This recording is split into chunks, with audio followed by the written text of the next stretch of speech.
Este programa es patrocinado por Fazcar, especialistas en seguridad automotriz, y Yokomo, gastronomía japonesa en Providencia. Rolando Paul Jiménez Pérez, 1960, es un activista chileno y uno de los fundadores del Movimiento de Integración y Liberación Homosexual Móvil, organización clave en la defensa de los derechos LGBTIQ+ en Chile desde el retorno a la democracia. Con más de 3 décadas de trayectoria, ha sido protagonista de hitos fundamentales como la despenalización de la homosexualidad, la aprobación de la ley antidiscriminación y el reconocimiento legal de las diversidades sexuales y de género. Hola, ¿qué tal? Soy Oscar Rementería, coordinador de proyectos de Acción Género, y en esta ocasión vamos a tener una muy interesante conversación con una persona tremendamente conocida a nivel nacional, un dirigente histórico por la igualdad de derechos en nuestro país, don Rolando Paul Jiménez Pérez. Rolando, mi querido amigo, muchas gracias por haber venido. Gracias por la invitación. Vamos a ver si nos entretenemos. Sí, nos vamos a entretener. Bueno, yo debo hacer al tiro una declaración de que nosotros ya trabajamos juntos hace más de 10 años en el móvil. Pero hoy estoy en el rol de entrevistador, de poder sacar esta experiencia que tú has tenido durante tu vida, que la hemos conversado en privado, pero yo creo que es muy interesante que las personas que nos están viendo ahora también las conozcan. Tú has tenido una trayectoria no solamente del activismo, sino también política tremendamente interesante. Partiste en el Partido Comunista. En la Juventud Comunista, el Mago Obrero Campesino, inicialmente el año 78, 79. Y después pasé a la Juventud Comunista cuando estas decidieron, junto con el partido, usar todas las formas de lucha contra la dictadura. Ahí yo me inscribí en esa lógica y entré a militar en el año 93, sí, en la Juventud Comunista. Y ahí no paré hasta el plebiscito del sí y el no. Pero tú renunciaste a la Juventud Comunista. Yo renuncié a la Juventud Comunista porque fui víctima de discriminación por orientación sexual. Yo el año 86 conocí a mi primera pareja, que resultó ser de la Jota casualmente, y nos fuimos a vivir juntos, y entonces por lo tanto yo sentí que no tenía que darle explicación a nadie respecto de mi vida privada. Tenía una sola cama, un puro dormitorio en nuestra casa, y se hacían reuniones de la Jota, del partido, de las organizaciones sociales. Yo en esa época vivía con mi compañero en la Pincoya, después vivimos en Los Prados por razones políticas, y por lo tanto yo no sentía que debía darle explicación a nadie, que bastaba mi militancia, mi compromiso político contra la dictadura, y que el resto era de parte de mi vida privada. Sin embargo, cuando se dieron circunstancias de discusiones álgidas al interior de la Jota y del partido, como era si votar o no en el plebiscito, si participar en el proceso electoral o no, ahí yo tuve diferencias con la línea política de ese entonces, y lo que apareció para descalificarme fue que ¿qué opinas de tal por cual sin maricón? Incluso se vedó mi acceso a la Secretaría Regional de la Juventud, que me querían elegir las bases de la Jota de la zona norte de Santiago, y hubo toda una operación de la Jota y del partido para evitar que yo fuera elegido, porque no podía un homosexual dirigir la juventud en el proceso de legalización que se había abierto con el plebiscito. Y ahí tú decidiste irte de la Juventud Comunista. Ahí me fui de la Juventud Comunista, y con mi compañero de la época, con Juan, estuvimos buscando, subimos que había una organización de homosexuales. Resultó ser una organización, nos costó más encontrarla, tenía mejor clandestinidad que la de la Jota. ¿Eso en qué año fue? Eso fue el 86, el 89, el 90. Hoy es importante que las personas que nos están viendo es que en Chile existía un delito de personas del mismo sexo que tenían intimidad, eran sancionadas según el Código Penal hasta el año 99, que se llamaba sodomía. El Código 365, el artículo 365 del Código Penal, que hasta con 3 años de cárcel a quienes fueran sorprendidos teniendo sexo, y solamente penalizar las relaciones sexuales entre varones.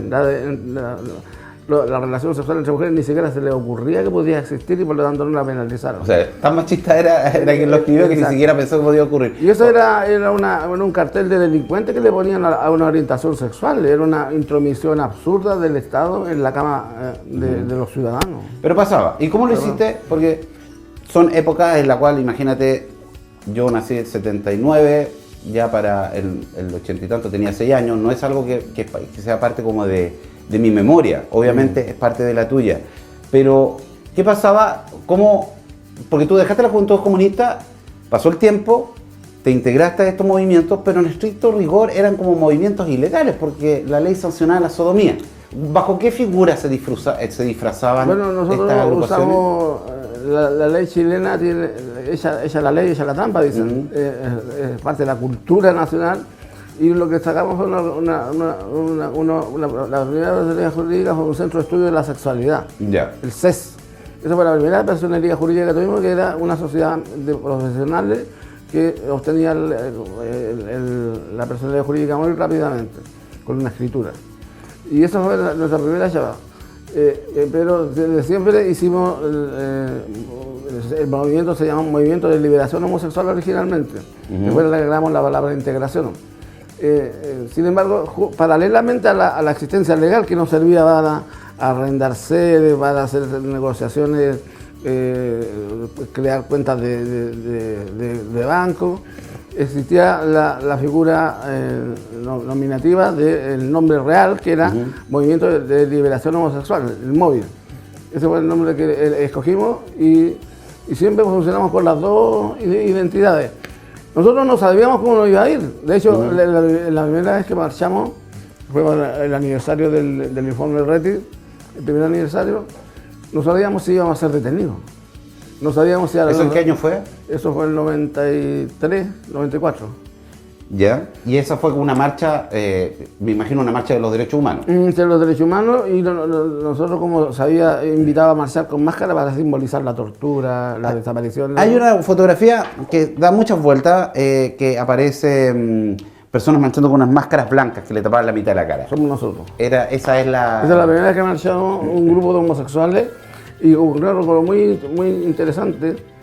Mientras caminábamos por la Alameda, primero, dos cosas muy interesantes. La gente de las organizaciones de derechos humanos estuvieron siempre en una cuadra adelante, no quisieron nunca juntarse, que nosotros nos juntáramos. Los mantuvieron segregados. Y incluso hubieron insultos verbales. Y lo segundo fue que apareció gente que iba caminando por el centro y que vio esta marcha y vio el lienzo que decía algo de nuestros caídos. Y que eran gays, que eran lesbianas, que eran trans o travestis de la época, como se les denominaba, y se sumaron. Finalmente nosotros los de las máscaras éramos 15, 18 y se nos sumaron unas 150 personas a rostro descubierto, que fueron muy valientes porque en esa época nadie salía del closet públicamente. Claro, porque había mucho miedo porque te vieran en la televisión o en una foto y te discriminaran en la casa. En el trabajo, en la casa, en el espacio público, los vecinos, que era lo que ocurría cuando había alguien visiblemente homosexual o lesbiana en los barrios. Oye, yo te quiero hacer que nos peguemos un salto en el tiempo. Móvil, eres uno de los fundadores, el año 1991, claramente bajo una figura de ONG, de corporación. Hoy en día hay asociaciones y fundaciones, las corporaciones son más antiguas, pero eran las ONG que existían en la época. Claro. Y tú comenzaste a hacer activismo, a empezar a impulsar o a tratar de impulsar cambio cuando era tremendamente mal visto. Sí. Oye, ¿cómo fue, por ejemplo, la primera experiencia de ir a un servicio público y capacitar en no discriminación? Algo que era tremendamente normal, discriminar a las personas gay hasta, yo creo, 15 años atrás. Yo creo que la capacitación, la pedagogía en contra de la discriminación fue un eje central y sigue siendo un eje central del móvil. Todavía hacemos decenas de miles de capacitaciones durante el año a entidades públicas, privadas, empresas, colegios, municipios. Y nosotros tuvimos esa claridad desde el día 1 que había que hacer pedagogía, había que educar respecto al tema. Y por lo tanto, incluso cuando éramos invitados, hubo un periodo muy intenso donde éramos invitados a los medios de comunicación a discutir los diversos temas de la agenda que planteamos, entendíamos que ese también era un proceso pedagógico. era pedagogía que en la casa de los ciudadanos que estaban viendo ese canal donde está ese programa de discusión o de conversación o ese matinal, era pedagogía pura y dura la que nosotros entregábamos a través de nuestra demanda, a través de nuestra exigencia de respeto a los derechos humanos de la diversidad sexual. Entonces, yo no recuerdo, pero partimos dando charlas en colegios. Me acuerdo de un colegio que está en la calle Brasil, que era un colegio religioso. El centro de alumnas, eran puras mujeres, los invitó. Y cuando llegamos no querían que entráramos. ¿Quién es la religiosa? La monja. Ya. Les negaron la posibilidad. Entonces yo le dije, bueno, vamos a hacer la charla aquí afuera a la hora de la salida con los medios de comunicación presentes. Ahí las monjas se asustaron, nos dejaron pasar. Me sentaron con 6 monjas en el estrado, en el escenario, un anfiteatro muy bonito, muy grande. Y habían como 300, 400 chiquillas. Y les sacaron la cresta a las monjas porque las acusaron de que las discriminaban. Las mismas alumnas. Las mismas alumnas, como había gente de afuera. Tomaron valentía y le empezaron a decir, ustedes echaron el año pasado a la fulana de tal porque pololea con la fulana del otro curso, y se armó una discusión que fue muy paradigmática. Entonces eso nosotros lo entendemos también como parte de la pedagogía, el ir a los colegios, el ir a los sindicatos, el ir a los medios de comunicación y el ir al Congreso. Cuando tuvimos la primera visita al Congreso, en la noche me llamó la diputada María Antonieta Sá, que era nuestra cómplice ahí, y nos decía que las reacciones de los parlamentarios después que salimos de la reunión eran terribles, porque decían, oye, mira, ¿y eran homosexuales o no? Porque éramos 3 hombres, los 3 hombres comunes y corrientes, y son inteligentes, y además saben de política. ¿Cómo pueden ser homosexuales? Claro, pero eran gays o no. Entonces, las caricaturas, los estereotipos que había sobre los homosexuales, la homosexualidad, el lesbianismo, el transformismo, las confusiones de transformismo y travesti, y lo que hoy día denominamos transexuales, eran cotidianas. Entonces, cabían todos en el mismo saco. Y además que los maltratos eran más cotidianos. Exacto, cotidianamente. Sobre todo aquella gente que tenía, evidentemente, te daba trazas por su corporalidad, por su vestimenta, de que tenía una identidad sexual distinta al sexo asignado en el carnet de identidad. Mira, tú mencionabas a María Antonieta Sá, a quien tuve el agrado de conocer. Fue, tú bien lo decías, una cómplice, una socia, digamos, una partner de esta causa de la igualdad de derechos en el Congreso, indudablemente. Y de las mujeres. Y de las mujeres. De hecho, también ella tenía un tema familiar que le generaba mayor compromiso por las causas. Y te quiero llevar al ámbito político, que yo creo que es muy importante, porque aquí las leyes son muy importantes para generar cambios culturales, ¿ya? No es lo esencial, pero son tremendamente importantes. No quiero hablar de la dictadura porque la dictadura no merece análisis, ¿ah? Se imponen las cosas y no merece mayor pérdida de tiempo para darse un análisis político de una dictadura. No. Pero me gustaría que a partir del año 90 en adelante, cuando vuelve la democracia, costó a los gobiernos de aquella época de la Concertación, que gobernaron, si no me equivoco, 16 años de manera consecutiva, costó hacerles entender que esto también era una temática de derechos humanos. ¿Por qué te lo digo? Porque en la marcha de derechos humanos segregaron a las personas que pedían derechos humanos para la diversidad sexual. Entonces, ¿eso cómo se plasmaba también en el ámbito político, en los apoyos de estos gobiernos progresistas, si se quiere decir?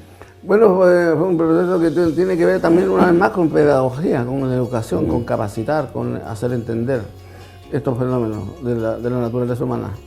Y claro, nos costó, el primer gobierno de Erwin no pudimos siquiera interlocutar con él. Con el gobierno de Frey empezamos a interlocutar, después con el gobierno de Lago, y así progresivamente. Yo tuve la posibilidad en estos 34, 33 años que llevamos de organización, de conocer a todos los presidentes que han pasado por la ONU.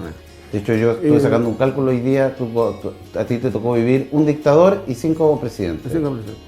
Entonces, en ese contexto, planteamos cuestiones básicas, y la primera fue la despenalización de la sodomía. Y aprovechábamos los vínculos que yo había generado en la época de la dictadura. Conocía mucha gente que a ese momento de la democracia ocupó cargos de senadores, de diputados, de ministros, de subsecretarios, jefes de servicio, y por lo tanto tenía una red de gente conocida que me ubicaba en mi rol de dirigente social y político en contra de la dictadura. Por lo tanto, recurría a esos contactos para dinamizar las discusiones que se requerían dar respecto de nuestra agenda de derechos humanos. Y por cierto, aquí hay una frase que ni a la izquierda ni a la derecha le gusta mucho, pero tanto la izquierda como la derecha eran profundamente homofóbicas en los años 90. Ambas. Así como había diversidad en todas partes, había homofobia en todas partes. Es cosa de mirar al régimen cubano, el régimen de Chávez, la Unión Soviética, detrás de la cortina de hierro, y la homofobia era institucionalizada incluso en esos países. Por lo tanto, aquí el trabajo, aquí no habían alguien que estuviera libre de pecado, y todos requerían consejos, requerían asesoría, requerían pedagogía. Había mucha ignorancia en los primeros gobiernos. Absolutamente. Mucha ignorancia, mucho prejuicio. El otro día me encontré con Marcelo Schilling, que fue en su calidad de ministro del Interior, nos recibió al presidente fuera del país, y él quedó finalmente como ministro del Interior subrogante. Tuvimos un incidente con carabineros, con una persona de diversidad sexual, y él nos recibió en la manera, a las 8 o 9 de la noche, de urgencia. Y decía que las críticas que recibió por haber recibido crítica interna, digamos. De la interna. Cuando nosotros llegamos al Congreso la primera vez, Moreira, que era diputado, gritaba por los pasillos: esto es una afrenta al Senado, al Congreso, que traigan a estos maricones a exponer al Congreso Nacional. La memoria es frágil, porque hoy en día jamás dijeron eso, ¿no se acuerdan? No, claro, y así, bueno, y costó con gobiernos de izquierda como gobiernos de derecha instalar esto como una parte de la agenda de derechos humanos, como parte de la agenda civilizatoria que cualquier democracia tiene que emprender, que tiene que asumir. Y aquí nada ha sido regalado, nada fue concedido graciosamente por parte del poder político, el poder ejecutivo o el legislativo. Todo ha sido producto de la porfía, de la capacidad de instalar temas, de la capacidad de dialogar transversalmente. El móvil tuvo una experiencia muy innovadora en términos de cómo se constituyó como un movimiento social. Nosotros somos un movimiento de nuevo tipo. Si tú te fijas en los movimientos clásicos, el movimiento obrero, el movimiento sindical, el movimiento estudiantil, incluso el de mujeres, siempre parten de la premisa del todo o nada, y de que hay que desconstruir todo para construir todo de nuevo. Nosotros creemos que el proceso en estos temas que son de la cultura, que tienen que ver con derechos humanos, que tienen que ver con cuestiones muy profundamente arraigadas en las sociedades, son procesos, y son procesos de corto, mediano y largo plazo. Hay algunas cosas que se pueden hacer más rápido, otras se pueden hacer solamente cuando el cambio cultural opera.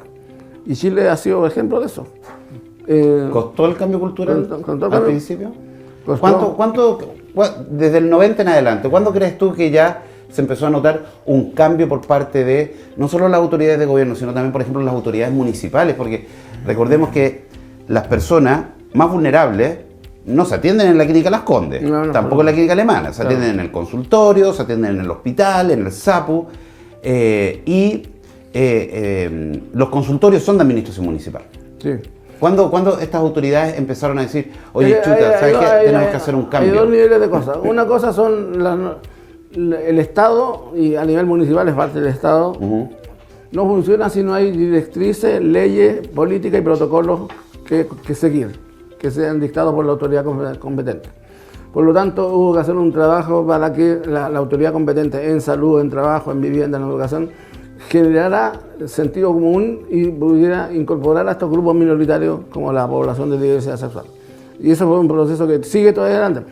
Todavía hay gente que desconoce los reglamentos o los protocolos que señalan que a las personas trans hay que tratarlas por su nombre social, independiente de que el carnet aparezca el nombre legal que se le adjudicó al nacer. Entonces, y ese es un protocolo que está vigente hace ya 15 años, pero todavía al Estado le cuesta mucho cambiar sus prácticas cotidianas. Entonces, ese es un trabajo que se hace y se sigue haciendo. Otro tema fue la sensación medioambiental, cultural. Yo dije ganamos esta pelea cuando anunciamos en el año 90, el año 2000, ya, no me acuerdo, yo la pero buscando en la página web puede aparecer. Cuando anunciamos la creación de la brigada escolar del móvil. Y claro, nosotros íbamos a crear una brigada en un liceo, a partir de un caso de discriminación. Y la creamos con el Danilo, un cabro que fue víctima de discriminación en su colegio, junto con un compañero. Los medios interpretaron y la gente interpretó que el móvil iba a crear brigada escolar en todas partes, en todos los colegios. No teníamos esa capacidad. Si la hubiésemos tenido, probablemente lo habríamos hecho. Sí, yo creo que sí, pero no existe. No existía esa capacidad ni en ese momento ni existe ahora. Y allí, yo dije, cuando lo anunciamos, yo dije, si no nos cuelgan en la plaza de armas con esta noticia, quiere decir que aquí cambiamos, que la cosa cambió. Y no salió nadie a disparar contra nosotros, excepto que era normal el encargado de educación de la conferencia episcopal, un obispo desconocido de Guayaba del Norte. Fue la única reacción en contra. Y yo pensé que iban a presentar querellas, abogados de grupos pro vida o grupos conservadores, que iban a haber incluso gente del gobierno que iba a decir que esto era... Y pasó sin pena ni gloria.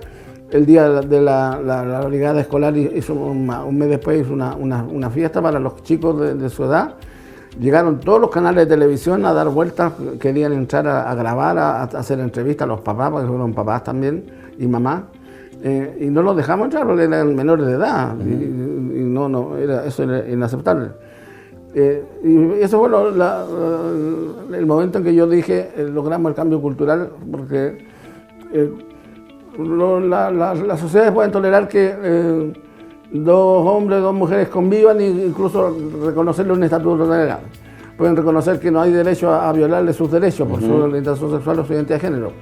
Pero cuando se hablaba de niños, familia, constitución de familia, ahí entramos en tierra oscura para estos grupos conservadores.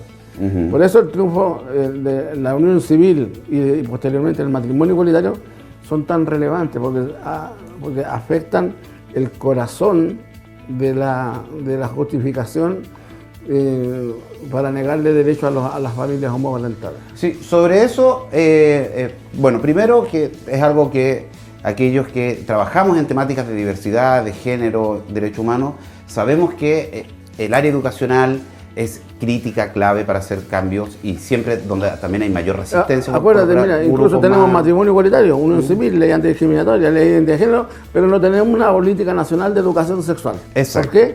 ¿Por qué? Porque existe un bloqueo y es necesario. Ahora, vamos a hacer ahora una pausa, ¿ya? Y a la vuelta yo voy a dejar planteado el tiro los temas. Vamos a hablar sobre el gobierno de Sebastián Piñera, ¿ya? Quiero que hablemos sobre el actual gobierno y sobre un tema que ha estado en la prensa, el Instituto Nacional. Así que vamos a una pequeña pausa y volvemos de inmediato. Descubre Yo Como Sushi, una experiencia culinaria. La frescura de los ingredientes es clave.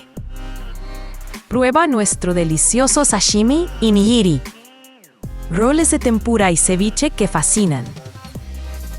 No te olvides del gohan y los rellenos. Esperamos en calle Seminario 116. Realiza tu pedido al 232-3021.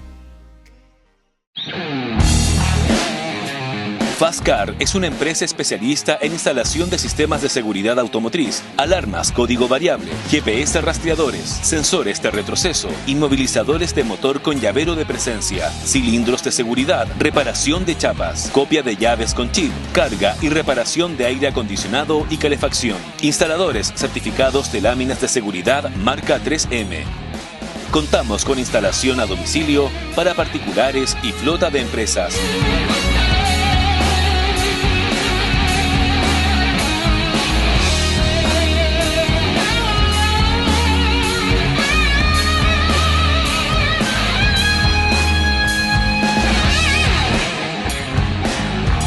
Visítenos en nuestra casa matriz, ubicada en Fray Camilo Enríquez 901, esquina calle Coquimbo, Santiago Centro, o visite nuestra página web www.fastcar.cl. Bueno, ya estamos de vuelta y seguimos con esta segunda parte final de este conversatorio, muy interesante conversatorio, debo decir, con Rolando Jiménez.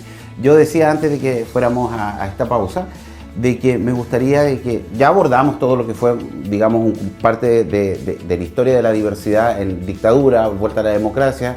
Contaste cosas que la verdad que la gran mayoría de las personas no lo sabe, ¿eh? Lo que costó hacer el cambio en algunos dirigentes o en la clase política. Pero, como en democracia los gobiernos cambian, llegó...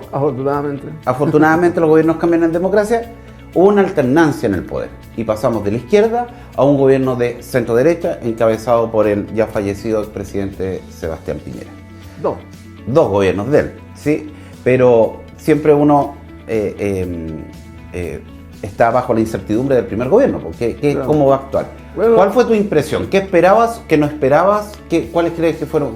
¿Hubo avance o no hubo avance en un gobierno de derecha? Respecto del primer gobierno, y cuando gana la presidencia en las elecciones previas a su asunción en el cargo, teníamos muchísimos temores, porque una parte importante de la derecha política y económica que sustentaba su candidatura había sido tremendamente refractaria a nuestras demandas, a nuestros derechos en el Congreso.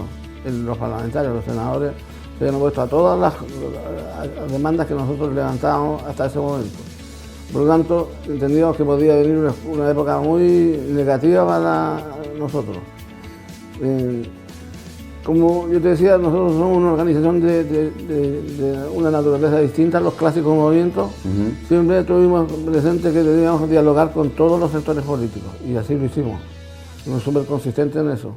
Por lo tanto, somos la única organización social, que creo a esta altura, que mantiene un vínculo, yo diría, bastante interesante con todos los sectores políticos representados en el Congreso Nacional y en la política nacional.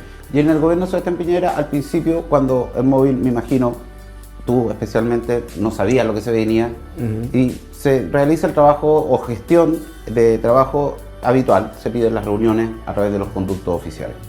Yo me imagino que como existía esta incertidumbre, uno esperaba más un rechazo o una omisión, alguna respuesta cuando se solicitaban reuniones. Una demora inexplicable. Una demora inexplicable, etc. Bueno, ¿Fue una sorpresa? Resultó una sorpresa porque los ministros... Agradable, una buena sorpresa porque los ministros, subsecretarios, jefes de servicio, en general, los recibían con rapidez, tomaban nota de sus cosas. En algunos casos resolvimos temas de salud, por ejemplo, con el ministro Mañalich, con su primer mandato, que se habían demorado dos gobiernos previos en no resolver. Entonces, empezó a haber una relación más transparente, más cercana con algunos ejecutivos miembros del Ejecutivo. Entonces, la ministra, la asesora de segundo piso, ¿cómo se llama? María Luisa Abraham. María Luisa Abraham fue muy cercana y muy en confianza planteaba temas. Cuando llegó el momento de resolver políticas gruesas como unión civil, y además hay que reconocer que el primer presidente que recibe las monedas formalmente al movimiento de diversidad sexual es el gobierno de Piñera. Sí, de hecho nos recibió en su momento junto con la familia de Daniel Zamudio. Fue el primer presidente que expresó su rechazo a la violencia contra la población de diversidad sexual a partir del caso que tú acabas de mencionar, el caso de Daniel Zamudio. Sí, de hecho... Su ministro del Interior, y hubo ministros sectoriales que visitaron a Daniel de manera privada en la posta central. Eso no lo saben las personas. Eso no lo saben las personas. Los ministros fueron muchas veces a visitar cuando Daniel se encontraba en la posta central hospitalizado, pero sin prensa. Exacto. De hecho, el ministro del Interior fue varias veces a verlo, sí, y la prensa solo se enteró de una. Pero ahí vemos un cambio o una actitud muy proactiva por parte de los dirigentes, de la autoridad. Eso se permeó hacia los funcionarios del Estado en términos de que hubo mayor demanda por capacitaciones, hubo mayor cuidado en generación de protocolos, ¿tú crees que esto se traspasó o hubo un traspaso o una transformación o una evolución hacia un cambio de actitud de la máquina pública. Ese cambio de actitud es de una lentitud insostenible, insoportable. Hay una demora en acomodarse a los nuevos tratos, a los nuevos paradigmas en derechos humanos, en atención del público, que son muy demorosos en el Estado, y hablando de todo el Estado, desde los ministerios hasta los municipios. Por eso nosotros hemos inventado mecanismos y procesos en el ámbito municipal, y se nos ocurre la ordenanza municipal contra la discriminación cuando nos avanzaba con la ley SAMUD, con la ley antidiscriminatoria, y hoy día hay 30, 40 municipios con oficinas de diversidad producto de ese protocolo. Pero también es importante mencionar que todavía hay municipios que no tienen oficinas de diversidad. La gran mayoría. Exacto. Y que eso es importante para hacer cambios al interior también de... Y eso demuestra lo que cuesta que los cambios obedecen en la cotidianidad del manejo del Estado. Entonces, pero sí es muy importante la voluntad que ponga la autoridad de turno, la máxima autoridad. Cuando el presidente de la República, el ministro o la ministra en cuestión, sectorialmente hablando, el ministro del Interior, que tenía que ver con la seguridad y los casos de agresiones, no se pronuncia, no dice nada ante la muerte de 1, 2, 3 personas de diversidad sexual asesinadas en distintos contextos, eso se normaliza. Cuando el ministro saca una opinión y condena eso, eso provoca una preocupación mayor de las policías, de las fiscalías, ayuda a los procesos de encontrar justicia. Porque da a conocer cuál es la postura del gobierno, porque si lo dice un ministro es la postura oficial, no puede alegar que fue una opinión personal. Nosotros a todos los gobiernos le hemos pedido que cada vez que haya un asesinato, o una agresión vinculada por la orientación sexual o la identidad de género, salgan a decir, a condenar públicamente, porque eso ayuda tremendamente. Y eso la idea es que se reproduzca en el nivel comunal, en el nivel regional, porque Santiago no es Chile y de hecho en algunas zonas del país, como la zona de la 10ª región, Temuco, el atraso en términos culturales respecto del cambio de mentalidad y de sentido común respecto de la homosexualidad ha sido más lento que cualquier otra parte del país. Y no es lo mismo en Santiago que en el campo o en las zonas rurales, son realidades muy distintas. Yo quiero puntualizar de que en el primer gobierno del presidente Sebastián Piñera, en el contexto de la agresión que recibió y posterior asesinato, digamos, de Daniel Zamudio, se aprobó una ley que, si mi memoria no me falla, fue enviada al Congreso el año 2005, que hoy la conocemos como Ley Zamudio, la 20.609, y que fue un compromiso del gobierno del presidente Sebastián Piñera en el contexto, insisto, de lo que había sucedido, el revuelo público y político que había ocasionado el asesinato de Daniel Zamudio, fue darle suma urgencia para que se aprobara. Hoy en día, la Ley 20.609, la Ley Zamudio, es la columna vertebral de toda la legislación contra todo tipo de discriminaciones, que sí, te estamos hablando de discapacidades, inclusión. El piso mínimo, de ahí es el piso mínimo. Eso fue en el primer gobierno de él. Después hubo un segundo gobierno, pero hubo alternancia en el poder, vuelve la presidenta Michelle Bachelet. Se habían hecho avances importantes en una administración de derecha, eso se vio reflejado también en un cambio de ánimo, de actitud en el progresismo, porque uno esperaría de que el que te reemplaza es mejor que el que se está yendo para la casa. Claro. Bueno, yo creo que, y lo dijo Fulvio Rossi, el ex senador, que le daba vergüenza que en Argentina se aprobara el matrimonio igualitario y en Chile aún no tuviéramos despenalizar la sodomía. Yeah. Entonces, yo creo que al progresismo nacional le dio vergüenza en la actitud proactiva y mucho más eficiente del primer gobierno de Piñera en torno a un tema que dividía profundamente a la derecha tradicional de la ultraderecha, que eran los temas de la agenda de derechos humanos, de la diversidad sexual. ¿Y eso se evidenció? Eso se evidenció en el Congreso. Ah, ya. Tú dices que más se vio un dinamismo en el Congreso. Exacto. Y el segundo gobierno, pero además nosotros no solo nos limitamos a negociar, a presionar, a movilizarnos ante el Congreso Nacional, ante el Ejecutivo de la época, sino que también operamos en el sistema interamericano de justicia. Y ahí demandamos al Estado porque no había unión civil primero y después porque no había matrimonio. Y le ganamos esa demanda al Estado y por lo tanto el proyecto de ley que firma la Bachelet al final de su mandato, creo que es su segundo mandato, ¿no? Segundo mandato, sí. ¿Segundo mandato? Al final del segundo mandato. Fue un compromiso que fue parte de la sentencia que la Corte Interamericana le había puesto al Estado de Chile.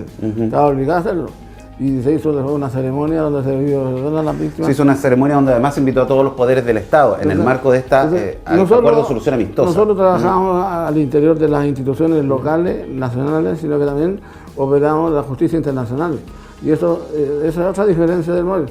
Fuimos los primeros en recurrir a la Corte Interamericana. Yo recurrí a la Comisión Interamericana de Derechos Humanos en 2005, 2007, si no me equivoco. Fui la primera organización LGBT que va a la Corte a plantear temas que tenían que ver con diversidad sexual. Sí, y bueno, yo quiero profundizar un poco. Tú mencionabas el envío del proyecto de ley, porque el proyecto de matrimonio igualitario que finalmente se discute en el Congreso fue el que envió la presidenta Bachelet, pero estaba enmarcado dentro de un compromiso o una obligación, si uno quiere verlo así, de esta sentencia. Del Estado. De este acuerdo de solución amistosa. Hubo una ceremonia, mucha gente a lo mejor no lo recuerda, donde están los tres poderes del Estado y están los compromisos que se firmaron, entre ellos el envío del proyecto de ley de matrimonio igualitario.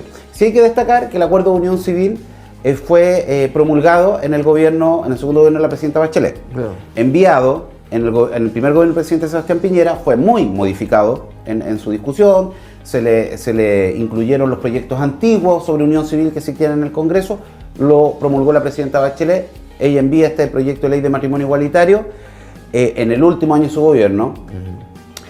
¿Para qué vamos a andar con cosas? Todos que sabemos un poquitito de política, sabemos que cuando se envía un proyecto de ley el último año de gobierno es porque ese mandatario o esa mandataria no quiere que se discuta en su gobierno. Eso se sabe. Sí, claro. Y vuelve nuevamente un gobierno Sebastián Piñera 2.0. ¿Tú podrías decir de que hubo un cambio de gestión, un cambio de percepción o un cambio de consideración del segundo gobierno de Sebastián Piñera en comparación al primero, por ejemplo? En materia, en lo que yo me refiero, en diversidad. No, claro que sí. De hecho, ya llegaron al gobierno viejos conocidos que habíamos conocido en su primer gobierno, como Mañalich, la gente, algunos senadores que pasaron del Senado a cargos de gobierno, como Charri, Larraín, con los cuales habíamos peleado las leyes de identidad, de no discriminación, de ley de unión civil. Y por lo tanto, el segundo gobierno de Piñera fue mucho más fluida la relación. Se consolidó con el gobierno de Piñera una política de apoyo económico al trabajo que hacía el MOVIL, básicamente lo hacía el MOVIL, a través de un subsidio de la Subsecretaría de Prevención del Delito, que nos permitía, porque se mató con este gobierno, nos permitía financiar abogados, psicólogos, para las víctimas de discriminación y convenios de cooperación que establecimos con la Subsecretaría de Prevención del Delito a lo largo de todo el país, donde capacitamos a todas las oficinas para que las personas que fueran víctimas de delitos por su orientación sexual o su identidad de género tuvieran contención. Eso, mira, por eso yo creo con Piñera. Rolando, yo quiero destacar ese punto, porque uno puede tener muchas ganas, muy buenas ideas, ¿ya? Pero hay que financiarlas, ¿ya? A pesar de lo que mucha gente creen o piensan, las fundaciones en general en nuestro país no tienen muchos recursos económicos. El MOVIL tiene mucha presencia mediática, pero la verdad que recursos económicos tiene justo y necesario. Y esa línea de financiamiento que se logró en el segundo gobierno del presidente Piñera a través de la Subsecretaría de Prevención del Delito, donde tuvimos además, yo recuerdo, un trabajo muy cohesionado, muy coordinado con la ex subsecretaria Catherine Martorell. Esa línea de financiamiento, que tampoco era mucho, permitía o le aseguraba al MOVIL, era de renovación anual, entonces digamos en un año, aseguraba en un año poder tener recursos para contratar una abogada y una psicóloga y poder ver algunos casos, los de mayor repercusión o de mayor brutalidad en regiones. Porque hay que pagar el pasaje, hay que pagar la estadía, la comida, eso las personas no lo ven.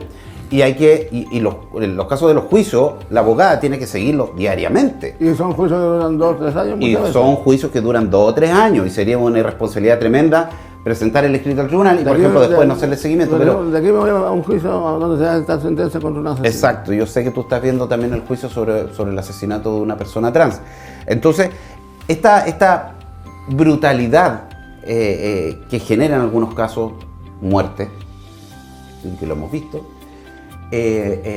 permitía a las personas más vulnerables, las que no contaban con recursos, no contaban con apoyo especializado, recurrir al móvil para tener representación legal, pero además apoyo psicosocial. Y esta línea de financiamiento se había mantenido, la verdad que bastante estable, porque era de sentido común de que si el Estado no tenía una unidad especializada en esto, entreguémosle los recursos a una fundación. Nadie del Estado asume el apoyo. Pero tú mencionaste ahora algo que es tremendamente relevante. Dijiste, en este gobierno se cortó. Ya se cortó esta línea de financiamiento. No es lo primero que yo escucho sobre desilusiones, por decirlo de una forma bastante suave. Hace pocos meses atrás, incluso Juventudes Políticas del Frente Amplio firmaron una carta dando a conocer su desilusión por los pocos avances en esta administración. ¿Cómo crees que va a repercutir en las personas que ahora no se les pueda, que el móvil no pueda pagarle a la abogada y a la psicóloga para poder representarlos y o contenerlos psicosocialmente a las personas que son víctimas de la discriminación en sus familias?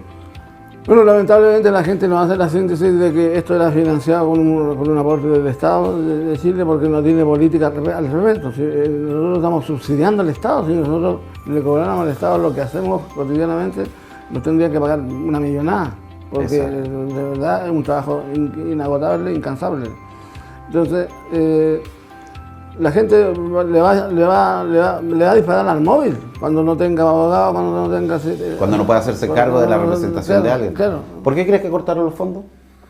Porque yo tengo entendido que fue sin previo aviso. Sin previo aviso, y porque llegó a la Subsecretaría Nacional del Delito gente que no tenía experiencia de calle, no tenía recorrido en términos de los problemas reales que resuelven un subsidio con mes, como el que recibía el móvil para abogados y psicólogos. Entonces, hay gente que no tiene conciencia de la realidad. Tiene mucha teoría, este gobierno fue mucha teoría feminista, mucha teoría LGBT, incluso inventaron y apadrinaron una nueva definición, la disidencia. Disidencias sexuales. Disidencias sexuales, que es una entelequia artificiosa, pero no en términos de la cotidianidad, de avanzar. Por ejemplo, lo que requería la ley Zamudio era institucionalidad. Exacto. Y mejorar la parte jurídica de penalización. Se discutió una modificación y se perdió. Y se perdió, ¿por qué? Porque hubo maximalismo ideológico presentado por la gente del Frente Amplio y la coalición de gobierno en el Congreso. Se fueron al chancho con ideologismo que no abordaban mucho a la necesidad de una institucionalidad que hiciera lo que hace el móvil. El gobierno se la jugó en el Congreso por las modificaciones de la ley Zamudio, ¿no? Se la jugaron a media, Yeah. Se la jugaron de manera con mucha incompetencia, con mucho discurso, mucho ideologismo barato, y eso significó encrespar las aguas y se llegó a un resultado donde se armaron dos bloques que no conversan entre ellos. El oficialismo por un lado y su ideologismo extremo en algunos temas que tienen que ver con la ley antidiscriminatoria, y la ultraderecha que logró galvanizar y poner detrás de sí a toda la oposición, y por lo tanto por eso se perdió la votación en la sala de la reforma. Y hoy día está en peligro. Recién ahora, en unas 2 semanas, vamos a tener una propuesta del Ejecutivo para discutir en la comisión mixta, que lleva casi 8 meses funcionando. Exacto. Se ha reunido 3, 4 veces. Para ver si se logra salvar las modificaciones a la ley Zamudio. Y va a ser de una intensidad bajísima, va a ser una modificación minimalista y una institucionalidad que va a ser poco más de lo que hoy día tenemos. Pero ¿cómo se explica, por ejemplo, el compromiso de un gobierno que se hace llamar progresista o feminista o Pro LGBT. o pro LGBT, pro derechos de disidencias sexuales, si se quiere. ¿Cómo se puede explicar que por un lado corten los fondos que utilizan ONGs de la diversidad para financiar la defensa jurídica de víctimas de la discriminación y por el otro presente estos eslogans de campaña o estos compromisos públicos? Bueno, ¿Tú puedes darle alguna relación que sea concordante o tienes otra visión sobre cómo se podría explicar? En política lo que importa son las cosas que haces, no las que dices. ¿Ya? Y aquí se dijo mucho sobre diversidad sexual, sobre feminismo, sobre un montón de temas, sobre medio ambiente. En temas medioambientales hemos retrocedido, en temas de diversidad sexual hemos retrocedido, porque cuando no se avanza en esos temas se retrocede. Y tenemos una ofensiva conservadora muy grande en contra de la diversidad sexual. Entonces, este gobierno llegó con unas ganas de innovar en todo. Y lo que tenía que hacer era, mira, el presidente era tan ciego, tan obtuso, que cuando asumió dijo, y las diversidades sexuales que tanto han hecho, que tanto han trabajado y nada han tenido. Lo dice el presidente cuando está matrimonio igualitario, unión civil, ley antidiscriminatoria, ley de identidad de género, políticas públicas. Todo eso de avanzar, nada. O sea, sumando son 13 leyes. Son 13 leyes. Directamente Y relacionadas políticas con la diversidad. públicas de salud, por ejemplo, para la población trans. El protocolo de salud, de acompañamiento de salud trans, lo elaboró el gobierno de Piñera, el segundo gobierno, lo dejó listo. Mira, cuando falleció el presidente Piñera, el móvil se presentó a rendirle una guardia de honor al Congreso. Hubo muchas críticas por parte de personeros de izquierda, personas opositoras al expresidente Sebastián Piñera. Nadie vio que durante su gobierno se había aprobado incluso matrimonio igualitario, ¿ya? Y desde mi punto de vista era de sentido común estar presente, ¿ya? Absolutamente. Eso no significa que uno es de una ala política o de otra. De hecho, los dos participamos en la misma organización y tenemos participaciones políticas, si se quiere decir, que son distintas, pero no somos coincidentes en lo que es la igualdad de derechos. ¿Tú crees que esta presencia en el funeral del presidente Piñera en el Congreso de una u otra manera gatilló este corte de fondos que se supo después? O sea, estaría haciendo ciencia ficción si digo que sí, pero tampoco es tanta ciencia ficción si miro el comportamiento de o a lo menos un sector del gobierno que inicialmente, en los primeros 2 años, nos negó el agua y la sal. Nosotros durante ¿De este gobierno? Este gobierno. Cuando nosotros asumimos el nuevo gobierno, nosotros hacemos lo siguiente. El día 11 de marzo, que cuando asumen los presidentes, ese mismo día nosotros estamos en La Moneda entregando cartas para pedir audiencia con los ministros sectoriales. Y eso es parte de una práctica política y cultural y orgánica del móvil. Aquí se demoraron. Hubo ministros que, hay ministras que no ha recibido nunca y hemos insistido desde el día 1. Salud, por ejemplo. Y de hecho la ley dice que las solicitudes Vocería, cualquier solicitud tiene 20 días para responder. La CGO, la ministra vocera, nunca lo recibió. Y así. Y eso recién se entró a cambiar algo positivamente en el 3er año. Y nosotros somos una de las organizaciones más importantes desde el punto de vista de la diversidad sexual. Sin lugar a dudas. Y somos una de las organizaciones con más capacidad y voluntad de diálogo que tengan. ¿Sí? Conversamos de izquierda a derecha con el gobierno de turno, independientemente del sesgo que tuviera sobre... Porque nosotros entendemos que esto es un proceso de educación, de conversación, de diálogo, de convencer a los otros. Aquí no se trata de vencer, se trata de convencer al resto de la necesidad de avanzar en los derechos de esta población. Oye, Rolando, y quiero ya pasar este diagnóstico, este análisis que se hizo a la actual administración, y quiero que veamos 2 temas para poder finalizar esta conversación. Uno es tu opinión de lo que está sucediendo en el Instituto Nacional. Sabemos que en el marco de una feria de educación no sexista que organizó, tengo entendido que organizaron los mismos alumnos con autorización de la dirección del Instituto Nacional, un baile o una performance de una persona transformista, ¿ya? Y eso ha generado bastante ruido. El alcalde solicitó que se le diera una explicación por parte de la dirección de la escuela. ¿Cuál es tu visión sobre realmente el problema que si existe o no existe en relación a la performance que vimos a través de las redes sociales? Es que yo no he visto el mismo nivel de ruido cuando sale una mujer con el mismo tipo de ropa haciendo un show tipo Moulin Rouge en la televisión. O en el o cuando salen estos programas de Drag Race o de RuPaul, no he visto ese nivel de espanto. El grupo de bailarina que llegó al Congreso Nacional. A hacerle el koala, y tampoco vi el nivel de espanto. Bueno, yo creo que aquí hubo una sobrereacción del municipio, pero una sobrereacción que se explica, no justifico, pero que se explica por la permanente presión que ejerce la ultraderecha, que está instalada en todos lados y también está instalada en el Consejo Municipal de Santiago.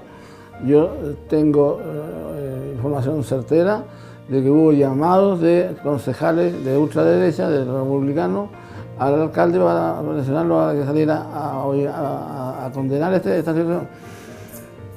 La verdad, yo no sé si y Mario lo sabe, y lo saben todos los concejales que hoy día están. El móvil organizaba la muestra cultural por la diversidad y la discriminación en el frontis de la municipalidad, en la plaza de armas. Y ahí había los mismos transformistas con ese mismo tipo de baile que estuvo en el Instituto Nacional. ¿Y eso no era escándalo? Entonces, hay una movida política, ideológica, detrás de este espanto. No es una cuestión inocente porque estén por proteger a los niños. ¿De qué se les protege? Es una expresión artística. Sí, es absurdo. Sí, es una expresión artística. Mucha gente cree que es como una insinuación sexual, no. Pero porque también hay esta cultura machista, esta cultura de que el hombre sí se puede mostrar, la mujer no se puede mostrar de manera persistente. El reggaetón u otra forma de música, que algunas tienen un lenguaje profundamente machista y violento contra las mujeres, lo bailan sin ningún drama en los colegios, los profesores, cuando celebran el Día del Maestro, por ejemplo. Ahora, sobre la situación de Santiago, ambos conocemos hace mucho tiempo al actual alcalde, sabemos que es una persona bastante abierta a poder abordar todos los temas. Sí. De hecho, en su carrera política como secretario general de Renovación Nacional, fue el primer secretario general o el primer miembro de una directiva de derecha en reunirse con el móvil. A mí no me cabe duda de que sí, yo creo, porque sabemos, en el mundillo político sabemos que eso pasa, las llamadas de grupo para presionar. Es importante, sí, de que podamos esperar por parte también, yo creo, de un municipio tan importante como el de Santiago, una política orientada a las áreas críticas que pueda administrar la municipalidad. Educación es tremendamente relevante y yo no sé, porque la verdad que no tengo idea, si el municipio está abordando las temáticas de diversidades en un espectro amplio. Recordemos que Santiago tiene un tremendo porcentaje de población migrante. Sí, claro. O sea, aquí no hablo de la diversidad, población migrante. Si existe una política sobre estas nuevas diversidades que aparecen. Bueno, hay unidades encargadas de todas estas temáticas. Hubo una estructuración también. Estas temáticas que se estaban revisando con la asunción de la nueva administración. Que me parece lógico que la nueva administración revise y haga las mejoras que considere necesario. Nosotros estamos cerca de la dirección de diversidad y estamos intentando influir y hacer cosas en conjunto. De hecho, estamos nosotros preparando una iniciativa que tiene que ver con adultos mayores LGBT y esperamos tener como socio de esta experiencia piloto a la Municipalidad de Santiago, entre otras. Qué bueno que tocaste ese tema, Rolando, porque con eso yo quería que pudiéramos finalizar. Hoy ya la diversidad pasó de la diversidad a las diversidades y también cómo abordo una determinada diversidad ya no es como un elemento estático, sino que ahora las diversidades son como capas de un mapa, si se quiere, o como las capas de una lasaña. Hay una diversidad y sobre la misma hay otra diversidad y hay otra diversidad, otra diversidad, otra diversidad. Los adultos mayores, todos vamos a ser adultos mayores, ¿ya? Algunos van más avanzados, otros van recién partiendo, otros van en la mitad. Yo estoy en la plena. No, tú todavía te queda todavía. ¿Ah? Pero ¿cómo crees tú tu diagnóstico actual sobre que a mí lo que más me preocupa, yo me crié con una abuela, así que yo sé lo que es la vida de un adulto mayor, pero tú ahora que lo estás viendo desde una perspectiva mucho más social, ¿ya?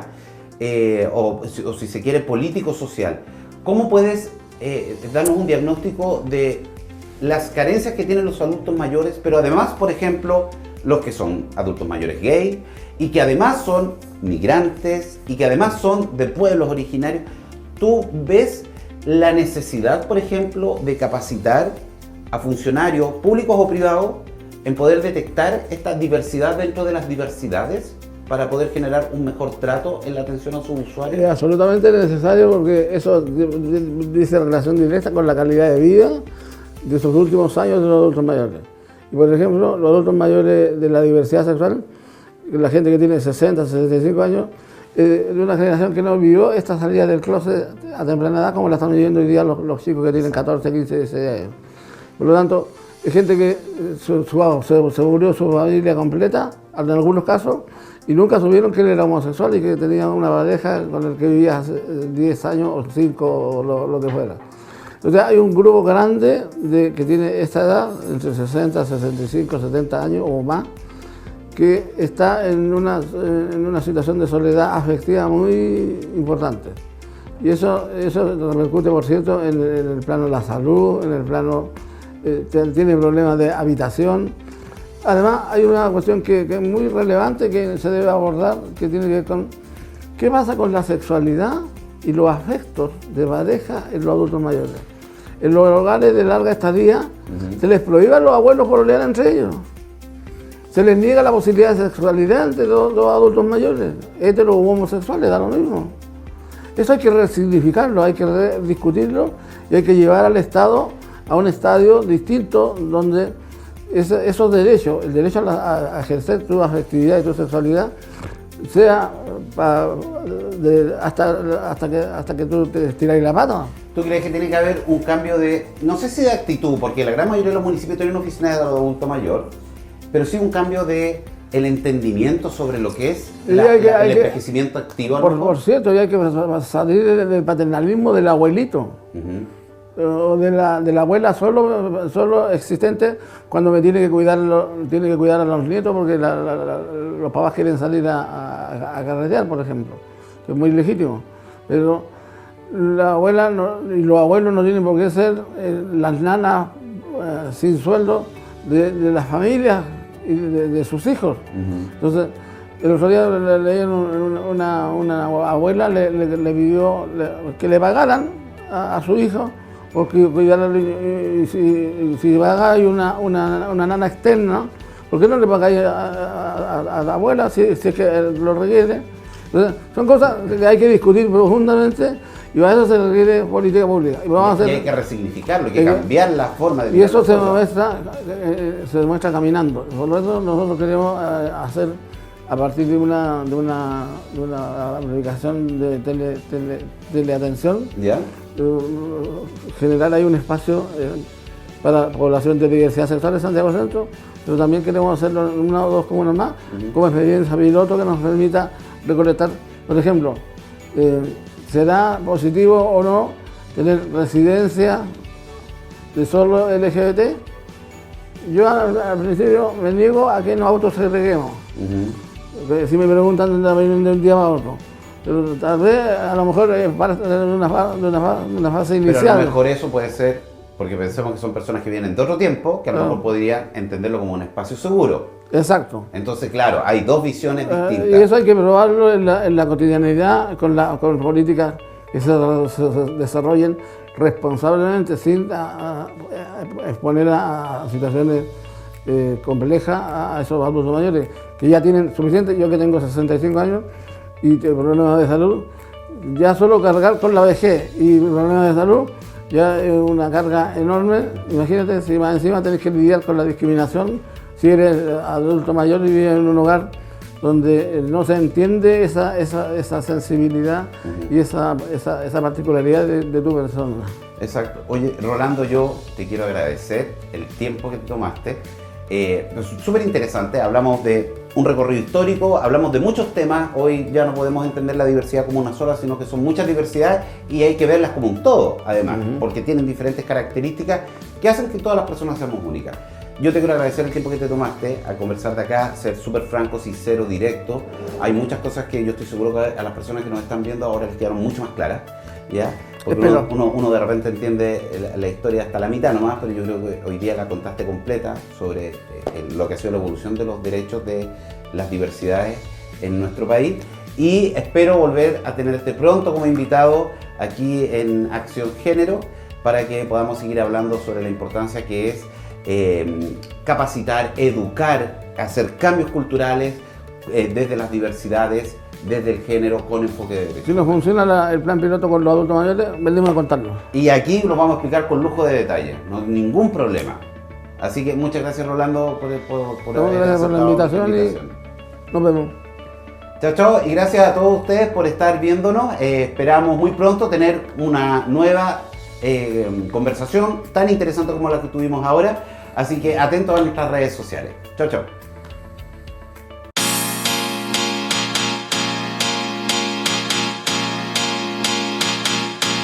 Este programa es patrocinado por Fascar, especialistas en seguridad automotriz, y Yokomo, gastronomía japonesa en Providencia.